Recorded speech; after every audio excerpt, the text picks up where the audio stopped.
This is identifying individual elephants. See, here's a picture of one of the elephants I saw in the field on the one day we saw elephants. So why should we identify individual elephants instead of tracking groups? There are several reasons. One is behavior tracking. So if there are certain elephants that have conflicts with humans, you can track those individuals and monitor their behavior. So if they need to be relocated, you can just relocate specific elephants. Another reason is the demographics. So you may have heard the number that there were estimated to be like somewhere between 1,000 and 2,000 elephants in Sabah, but a recent study was done that estimated it was actually more like 400. So there's much fewer elephants than we previously thought. Currently, we're doing trait ID, which is recognizing the traits of the individual elephants. And you might wonder why we don't use GPSs. Well, GPSs are very useful for tracking the movements because it tracks them all the time, not just when they have encounters with humans. But the problem is to put GPSs on the elephants. It's very expensive. So it's not really feasible to do that here. And also, there's another problem that the GPS collar, which is the current method, does fall off after a few years. So then you'd have to go back and reattach a new collar on the elephant. So it's definitely a costly method to do it. So one of the most important traits for identifying individuals is earmarks, because they are very easy to see and they're very recognizable on the elephants. So that could be tears in the ears, holes, or depigmentation on the ears. So here's a picture of one of the elephant Subang, which has very recognizable earmarks here. There's a large hole and then a very small hole next to each other. So another trait that can be used is tusks and also tails. So tusks are really useful for identifying males because there's lots of different variables. For example, the angle of the tusk, the size, and if there's asymmetry among the tusks. The only problem with tusks is that they change over time, so some of these traits can go away. And that's also more of a problem here in Borneo because the elephants live in the jungle, so you may not see them for several years. And over that time period, some of these traits may change. But yeah, you can see in the picture, for example, this one has tusks that cross over each other. This one's very recognizable because the tusks both face the same direction. So that's a very easy to notice trait. Tails are also useful, not as useful because they're hard to see, but sometimes there can be kinks in the tails, which could be either congenital deformities or from damage. And then also the brush of the tail. Often they have hair on the front and the back of the tail, but sometimes it can be no hair or just hair in the front or just hair on the back. So some more traits on the body, and there can be back shapes and body marks. So you can see in the picture, it's kind of hard to notice at first, but the shape of the spine on the back can differ amongst the elephants. So some can have like two little humps or just a flat back or one hump. Here in Borneo, it seems like almost all of them have the one on the bottom right, which is just humped and sloping downwards. So this trait is not as useful here compared to where this study was done, which was in India, which seemed to be more of a relevant trait there. Another useful fact is body marks. As you can see here, so there can be scars or warts or growths on the body, and those can be sometimes easy to recognize, sometimes harder, depending on how obvious they are. But they could definitely be very useful for identification. Okay, another trait is ear folds. These are more subtle trait for sure. So basically there are two types of ear folds on the elephant. There's the top fold and the side fold. And the top fold can either be folded forwards, not folded at all, or folded backwards.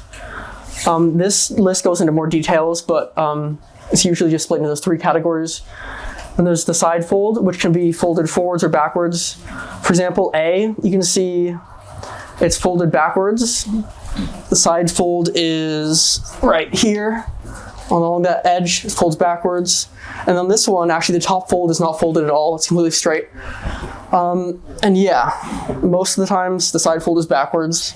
So If it's folded forwards, that's more of a distinct trait to recognize an elephant by. Is any of these ears from the pygmy elephants in Borneo? No, these are from elephants in India. Dari India. But they're Asian elephants as well, so they're pretty similar. So now we get to prominent traits. So a lot of traits are useful to differentiating elephants that look very similar, but these are the most important traits because these ones are basically needed if you want to be able to differentiate the elephants that look similar. So the ear marks are useful because they're very easy to see. The body marks are also useful because they work in a similar way. They're pretty unique, but not all the elephants have ear marks or body marks, especially here in Borneo. It seems like there's a lot fewer elephants with ear marks compared to India or mainland Asia. So you have to rely more on other traits. For example, the ear maps. This is very useful because the ear veins are like a fingerprint. Each one is unique for each elephant. Okay, so now we're going to talk more about ear vein identification. So the method that I've been using is mapping the large and medium ear veins beginning at the medial part of the ear, which is the innermost part closest to the body, closest to the head. And this is a good method because, as I discussed, they're unique for each elephant, and it's also non-invasive. So if you're sedating the elephant for a GPS collar, that could definitely stress them out. So this is a very non-invasive method. Also, the vein patterns are stable, pretty stable compared to other traits, so they don't change over time. They do grow larger as the elephant gets older and their ears become bigger, but the innermost veins will remain the same. They'll just get larger. There are some obstacles with this, such as you have to get good quality images of the ears. So if the lighting is not great or you don't have a good enough camera, it can definitely be difficult to do. If we had a thermal camera, that would make it easier to see, and you could do it in darker conditions, just using an infrared camera. So that would definitely make it a lot easier for sure. Now we have a little activity. This is an example of how you might match an elephant's ears to other veins so you can identify the animal. So this is the one we're gonna look at. So which one do you guys think is the match? Yeah, number 3 is the match, and you can see it's not identical, but whenever you take photos, there's gonna be different lighting and different angles. So you're gonna miss small details. But that's definitely the closest one, and that is the match. Here is another slide. So here is the reason why we shouldn't include the small veins on the ear map. Small veins are in green here. And it's because they can change a lot depending on the angle and lighting, so they're not consistent. So then here is the current setup for the ear vein database. Right now it's very basic. It's just folders on my laptop, and Google Drive is also set up. Just images of the ear vein maps. This can be expanded upon, definitely. And then this is the actual ID database that we're going to use for the elephants themselves. And each row is a different trait. Each column is a different elephant. So this goes on actually farther. There's lots of traits. But for example, if you take photos of an elephant, you can enter in the traits here. And if you have the prominent traits, you can see if it matches an already known elephant, and if it doesn't match, you can add it to the database. And yeah, there's some traits missing because you can't always gather all the information because, you know, they're behind vegetation or...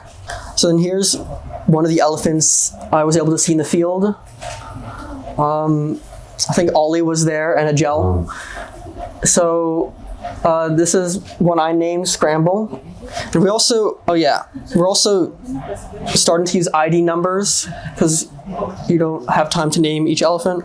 So I get this number, the ID number 002. And yeah, we got the left and right ear vein maps. You can see there. Here's just some information about the traits of the elephant. I think what should be continued for this project is just continuing to gather photos and IDing the elephants. and entering them into the database, and gathering the photos of the ear veins, because I think that's a good method for IDing the individuals going forwards. And as I mentioned before, the database could be improved a lot, and you could even automate it if you set up a program to analyze the images, but that would definitely be a more complicated thing to do.